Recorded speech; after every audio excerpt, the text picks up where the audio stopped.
ఈనాటి జాతీయ వైజ్ఞానిక దినోత్సవ కార్యక్రమ సందర్భంగా మా కాశీపురం జిల్లా పరిషత్ ఉన్నత పాఠశాల 8వ తరగతి విద్యార్థులు జలమే జీవితం అనే సందేశపూర్వకమైనటువంటి లఘునాటికను మీ ముందు చక్కగా అతిశాకచక్యంగా సునిశ్చితంగా ప్రదర్శిస్తారు.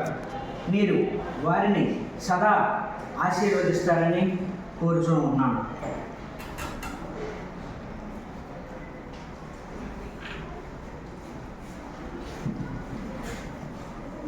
నీళ్ళు ఎక్కడున్నావు? ఏంటి?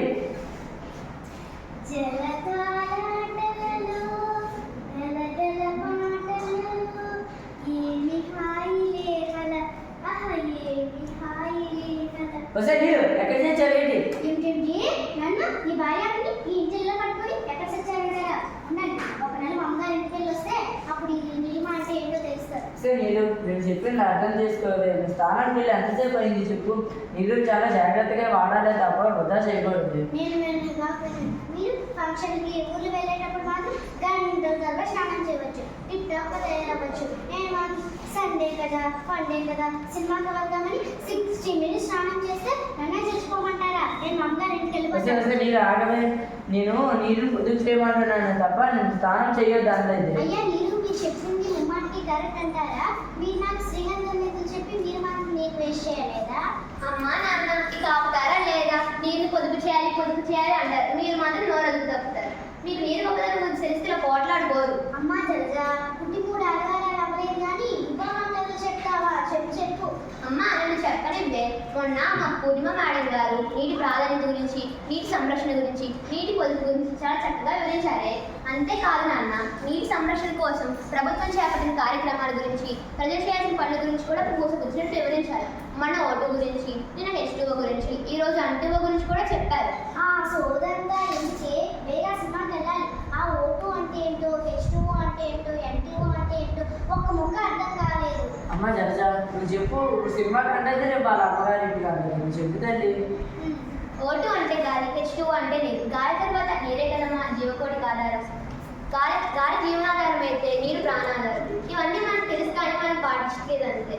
వడ్లు పండిన దగ్గర నుంచి గొడ్డు కడుక్కునే వరకు, బాత్రూమ్ నుంచి భోజనశాల వరకు, ఒకటేమిటి మనం పుట్టినప్పటి నుంచి గిట్టేంత వరకు నీరు మన వెన్నంటే ఉంటుందని, మనం నీరు వెన్నంటే ఉండాలని చెప్పారు మా మేడం గారు. అవసరమైనప్పుడు మాత్రమే వాటర్ ట్యాప్ ఓపెన్ చేయాలని, మిగతా సమయాల్లో దాన్ని క్లోజ్ చేయాలన్నారు. కాళ్ళు చేతులు కడిగిన నీళ్ళు, అంట్లు తోమిన నీళ్ళు వృధా పోకుండా మొక్కలకు మళ్ళించాలన్నారమ్మా. చెప్పు వినయాలు ఉండాలి కానీ నేనే చెప్తా కాకమ్మ కబుర్లు. అమ్మా నువ్వు ఎంతసేపు సినిమా టైం అయింది వెళ్ళిపోతానంటావు కానీ అక్క చెప్పిన ప్రతి విషయం మన జీవితాలతో ముడిపడి ఉంటుందమ్మా. అక్క నీటిని పొదుపు చేయడమే కాదు అదుపు చేయడం కూడా ముఖ్యమన్నారు అక్క. ఓ నిజమే, మర్చిపోయాను. వాంఛకులు ఒడిసి పట్టుకోమన్నారు నాన్న. వాంఛకులు ఒడిసి పట్టుకోవడం అంటే ఏంటమ్మా? వాంఛకులు ఒడిసి పట్టుకోవడం అంటే వర్షపు నీరు వృధాగా సముద్రంలో కలిసిపోకుండా డ్యామ్లు చెక్ డ్యామ్లు నిర్మించి పంట పొలానికి మళ్లించాలన్నారు నాన్న. ఇంకా ఏం చెప్పారమ్మా మీ పూర్ణిమ మేడం గారు? నన్ను సినిమాకి వెళ్ళకుండా కట్టేశారు కదమ్మా. అమ్మా ఎనవే అక్క ఇంకొక మంచి పాయింట్ చెప్తుంది. సినిమా విడిచిపెట్టేసింటారు. వర్షం పడినప్పుడు మేడపై వృధాగా పోకుండా ఇంటి పెరట్లో ఇంకుడు గొయ్యి మళ్లించమన్నారు మా మేడం గారు. జల సంరక్షణే సస్యరక్షణ అన్నారు మా మేడం గారు. అమ్మా మనజ నువ్వేమైనా చెప్తావమ్మా, నాకు నిద్ర వస్తుంది. అవునమ్మా వర్షాలు బాగా కురవాలంటే అడవులు నాశనం చేయకూడదన్నారమ్మా.